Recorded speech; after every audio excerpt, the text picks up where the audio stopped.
is Eyewitness News at 10. He disappeared without a trace 3 years ago. Tonight, a San Antonio boy is back home. Nicholas Barclay is now 16 years old. He vanished when he was 13. Nicholas says he was kidnapped and taken to Spain. He says for 3 years he was repeatedly drugged, beaten, and raped, all part of a sex slave operation involving dozens of missing children. Well, Bob, the FBI is not taking this case lightly. The reason? Somehow, a 13-year-old boy from San Antonio ended up in Spain without a passport. June 19, 1994, Nicholas got into a fight with his family, so he came here to Fort Sam Houston to play basketball. 2 young boys approached him. He started talking. The next thing he knew, there was a cloth over his mouth, and Nicholas passed out. He claims his captors changed his appearance to make him unrecognizable. He was no longer allowed to speak English. Did they rape you all every night? Me? No, because they didn't rape me every night. Some of them, they like more. Some of the kids, they like more. They rape them usually 2 or 3 times a week.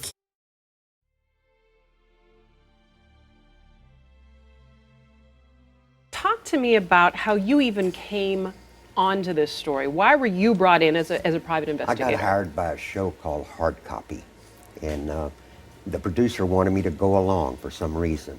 And when I went to the house during the interview, I was fortunate enough to have the real Nicholas Barclay's photograph sitting right by me, and the imposter was being interviewed.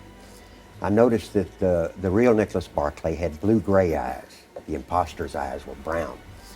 And I asked the cameraman to zoom in on his ears. His ears, It's a technique Scotland Yard uses to identify people. The ear is the only part of the human body that doesn't age. And I knew if I could compare the ears, I could know what I had here. So I got to my office, compared the ears, and I knew instantly I had an imposter. Prior to that, did you have a gut feeling that something was off, or no?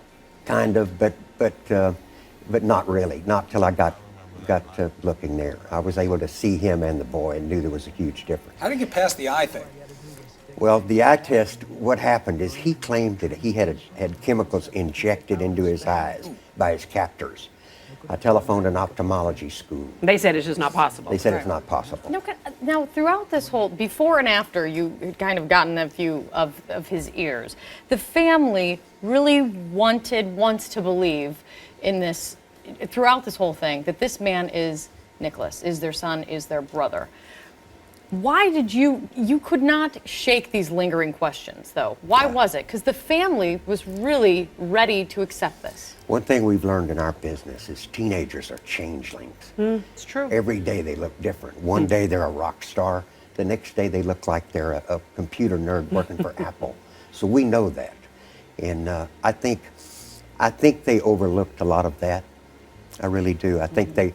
as you'll see in the movie, I don't want to give anything away, but you'll see that he disguises himself. He dyed his hair, as the boy did.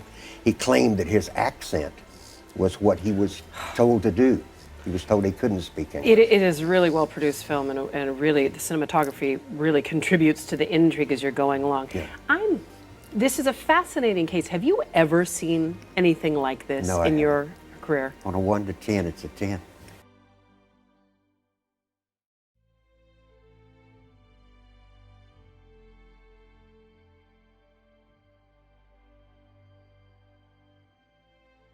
Years since 70-year-old Maria Jesus Llamas disappeared.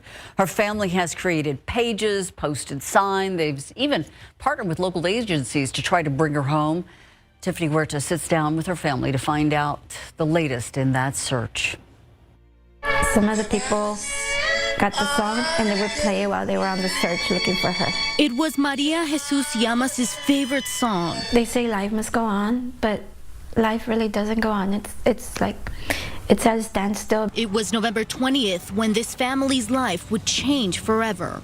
After leaving church, Llamas and her husband went to the flea market off of State Highway 16. She loved to see the people dance. But the place she loved would become a search site. Her daughter Femia says Llamas' husband was distracted for 1 second. And when he looked back, she wasn't there. Maria's family says the cameras at the flea market captured her leaving. Some people even tell the family they remember seeing her. We did get some people that did say that they saw her, that they almost ran over her. Llamas suffers from Alzheimer's disease, and while no concrete lead on her whereabouts, the family hasn't given up.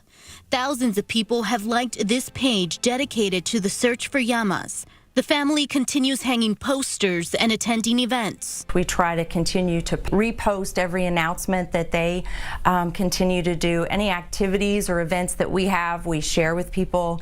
We absolutely cannot give up for this family. While the Llamas family is forever grateful for everyone who has helped, every day that passes is another day they wonder where she is. It's heartbreaking not knowing where my mom is. Tiffany Huertas, KSAT 12 News. Now, there will be a vigil held tonight for Maria Llamas at the Colt 45 baseball venue off of Palo Alto Road, just outside of Loop 410. That vigil will begin at 6:30 p.m. And of course, if you know where Maria is, you're being asked to call SAPD's Missing Persons Unit. The phone number to call, 210-207-7660.